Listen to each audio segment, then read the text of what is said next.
Primeiro, agradecer a Sul por trazer uma visão crítica, que é necessária no debate democrático. E eu gostaria, pela necessidade do debate democrático, eu vou dar um tempo para o Otávio responder, pelo fato da Folha ter sido citada no discurso dela.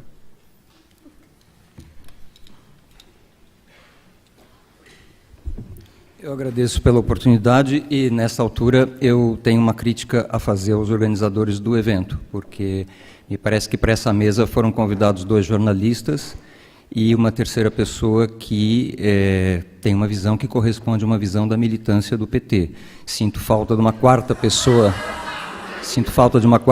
na mesa que representasse a militância do PSDB. Eu, infelizmente, não poderei fazer esse papel porque fui educado numa escola de jornalismo, segundo a qual cabe ao jornalismo ser crítica em relação a todas as fontes de poder, cabe ao jornalista se desengajar, se distanciar e adotar uma visão de fiscalização e de crítica erga omnes. Essa é a minha escola de jornalismo, pelo que eu vejo, não é a da nossa colega britânica aqui da mesa. Eu vou me limitar a dizer 2 coisas, não vou refutar cada uma das várias inverdades que apareceram no discurso que me antecedeu, porque tomaria inutilmente o tempo de vocês. Vou me limitar a dizer 2 coisas. Primeiro, eu pessoalmente fui contra o impeachment. Como cidadão brasileiro, acho que o motivo era fraco, não era forte o suficiente para justificar um traumatismo tamanho como é o afastamento de um presidente ou de uma presidente eleita. E eu acho que o povo tem que aprender a arcar com as consequências de suas decisões eleitorais. Por essas razões, eu, como cidadão, fui contrário ao impeachment. No entanto, gostaria de responder 2 aspectos ainda. Primeiro, a questão da propriedade dos meios de comunicação. Eu não acredito que se deva fetichizar essa questão. Aquele que é consensualmente considerado o melhor veículo de comunicação de informação jornalística no mundo, o New York Times, é um veículo de propriedade familiar, aliás, há muito tempo. No próprio Brasil, a revista de esquerda citada pela nossa debatedora britânica, a Carta Capital, é também uma publicação familiar. Quer dizer, a questão não é se a publicação familiar é boa ou não, a questão é se a publicação familiar está a favor das minhas teses ou está contrária às minhas teses. A revista Carta Capital é uma publicação familiar a ponto de ter o nome da família no título. Seria algo equivalente a, sei lá, o jornal que eu represento aqui se chamasse Frias de São Paulo ou algo desse tipo. Um personalismo que me parece bastante evidente. É uma publicação familiar, tanto quanto as outras. Aliás, as melhores publicações jornalísticas do mundo são publicações familiares. Por quê? Porque as famílias assumem determinados compromissos que precisam ser resgatados ao longo do tempo. É diferente de um executivo que está lá só para obter lucro em curto prazo, em 6 meses, de 1 ano, e depois vai sair da empresa. A família tem um envolvimento em termos de imagem, em termos emocionais, em termos psicológicos, com um veículo que muitas vezes justifica a sustentação de um jornalismo de qualidade ao longo do tempo, como é o caso do New York Times, por exemplo. O segundo aspecto que eu comentaria, agradecendo a oportunidade dessa resposta, é essa questão da manipulação. Eu não acredito que mídia manipule ninguém, simplesmente porque eu acho que as pessoas não são imbecis.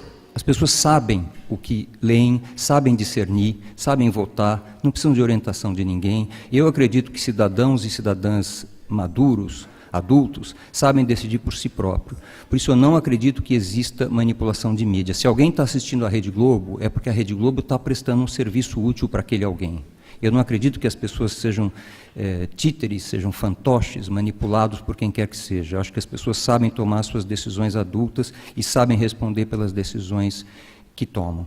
E o segundo aspecto, e eu encerro aqui, é o seguinte: os críticos da mídia precisam chegar a uma conclusão. Ou a mídia está decadente, não tem importância mais nenhuma, foi superada pela internet, é obsoleta, é a velha mídia, ou a mídia é poderosa, manipuladora, controla tudo no Brasil. As 2 coisas ao mesmo tempo, ela não consegue fazer. Precisa chegar num acordo. Obrigado pela oportunidade.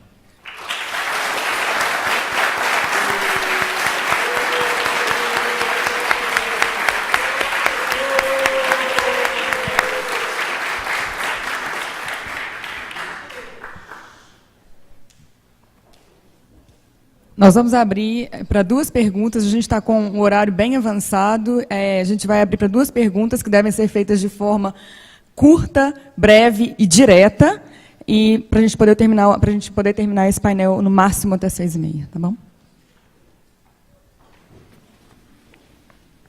Obrigada. Meu nome é Alessandra Rodeu, sou cientista política, pesquisadora de comunicação e política, e há 20 anos eu faço monitoramento de cobertura política, de mídia impressa principalmente, e os dados, não só da minha pesquisa, feita no IUPERJ durante esses 20 anos, Manchetômetro mais recentemente, pesquisadores da USP, analisando jornais impressos do Brasil, particularmente Folha de São Paulo, mostram que existe um viés. E eu gostaria de perguntar especificamente, sem tocar no ponto do efeito que isso possa ter, porque eleições do PT mostram que, se isso efetivamente tivesse um impacto tão grande, o PT não teria se eleito presidente em 96. Como é que Otávio Frias explica essa percepção da mídia internacional, dos críticos de mídia, dos analistas de mídia, dos pesquisadores em geral, sobre que existe um partidarismo, uma escolha por parte do jornal, se isso é um papel no sentido de que é realmente uma escolha política do que a gente considera que é melhor para o país, e por isso nós vamos fazer isso pelos leitores, ou se é um reflexo dos leitores da Folha de São Paulo. Agradeço pela pergunta. Se você estuda ciência política, você deve saber... Desculpe. Fazer uma segunda resposta.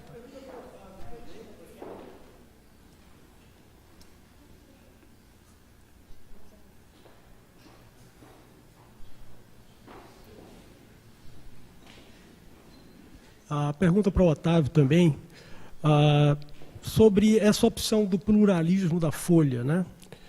Se há limites a você abarcar todo o espectro da opinião pública. Porque há muitas críticas, por exemplo, que tem muita gente que dentro do espectro, muitos colunistas, no caso, que dentro do espectro ideológico estão muito à esquerda ou muito à direita na Folha. Então, assim, há um limite à incorporação de opiniões extremas na ordem constitucional brasileira, quer dizer, você garantir voz a posições que são claramente extremistas. Eu agradeço as duas questões e, aliás, agradeço todo esse clima de controvérsia. Devo dizer que estou acostumado ao debate, estou acostumado à controvérsia, frequento habitualmente debates desse tipo em universidades brasileiras e acho muito saudável que haja um contraponto de pontos de vista, às vezes expresso com alguma veemência, o que não implica de modo algum que não haja respeito em relação às opiniões que estão sendo colocadas aqui, cada uma delas. Eu responderia o seguinte: se você estuda ciência política, você deve saber bastante bem que não se trata de ciência exata. Depende do ponto de vista. Você apresenta um levantamento, que eu não sei qual é, mostrando que a Folha seria tendenciosa anti-PT. Não é a impressão que nossos levantamentos nos dão. Aliás, eu posso citar aqui alguns nomes: André Singer, Marcelo Freixo, Celso de Barros, mencionado anteriormente, Jânio de Freitas, Laura Carvalho, Vladimir Safatli, Gregório do Vivier, Guilherme Boulos. Só de memória são 8 pessoas notoriamente de esquerdas, notoriamente, de forma veemente contrárias ao impeachment, que escrevem habitualmente na Folha. A Folha se propõe a ser um jornal pluralista e procura levar o pluralismo a sério. Nós não fazemos, como dizem nosso ditado na nossa língua, pluralismo para inglês ver. Procuramos fazer um pluralismo de fato radical. Isso me remete à pergunta do professor Marcos Mello. Eu diria que nós temos adotado uma visão de pluralismo cuja latitude é bastante generosa, né? O Guilherme Boulos, por exemplo, é um colunista que frequentemente tem pregado a desobediência civil no Brasil. Ele tem pregado a legitimidade de invasão de propriedade pública e privada no Brasil. Acha que é um método legítimo como forma de luta. Enquanto, na Folha, pelo menos, ele estivesse limitando a expressar suas opiniões, ele continuará tendo acolhida, porque acreditamos que ele representa um extrato, embora muito minoritário, mas um extrato ativo, existente no espectro, digamos, da opinião política que existe no Brasil. Então, eu responderia assim: procuramos adotar uma latitude muito ampla em termos de pluralidade, seja à esquerda, seja à direita, e isso faz parte do programa editorial do jornal. Could I just, as I was accused of not being a professional journalist, I wonder if I could just have a moment to reply to that. Yes, of course. Yeah. I mean, I thought the fact that I put forward some, I think, strong, well-based arguments why I don't think the Brazilian press has been objective in its reporting of the crisis, doesn't mean that I'm not a journalist myself. Just as Otávio himself came forward with his own views, that he didn't think this could be called, what was happening in Brazil could be called a coup, and I disagree with him. But the fact that I'm putting forward these views and I'm basing my criticisms on the way the Brazilian press has covered this crisis on quite good sources, well arguments. I really think it's a bit outrageous to say that I'm just a petista and that nothing that what I said could be taken seriously. I have just as much a right to have my views, which I think are well documented, as he does, and this does not discredit me as a journalist.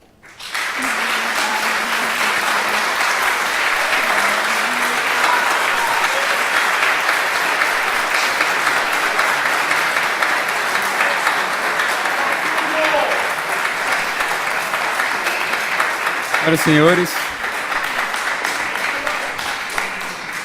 gostaria de agradecer aos nossos painelistas pela presença, pela clareza das exposições e pela coragem de trazer aqui seus pontos num assunto que é tão delicado, a gente sabe, para o público. Muito obrigado. Mais uma salva de palmas a eles.